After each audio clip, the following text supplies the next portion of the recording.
जहिया से घर में ये कलियुग के कनिया, जहिया से घर में ये कलियुग के कनिया, जहिया से घर में ये बुढ़िया के मारे रे रे रे रे रे रे बुढ़िया के मारे रोज नटनिया, जहिया से घर में जहिया से घर में ये कलियुग के कनिया, जहिया से घर में ये कलियुग के कनिया, जहिया से घर में डीजे क्रांति कलियुग के कनिया, कलियुग के कनिया, कलियुग के कनिया, कलियुग के कनिया, कलियुग के कनिया, कलियुग के कनिया,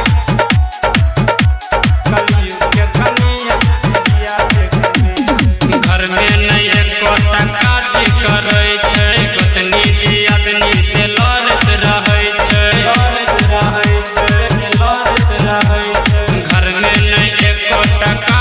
करे छै, गोतनी दियादनी से लड़त रहे छै, ननदी के कहै छै रे रे रे रे रे रे ननदी के कहै छै सुन गे सौतिनिया, जहिया से घर में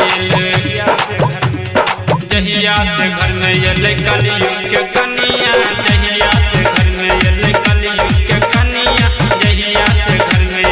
डीजे क्रांति कलियुग के कनिया, कलियुग के कनिया, कलियुग के कनिया, जहिया से घर में कलियुग के कनिया, जहिया से घर में कलियुग के कनिया, जहिया से घर में ससुर भैंसुर के लाज नहीं करे छै, राइटर कुंदन मिथिलेश कहै छै, लाज नहीं करे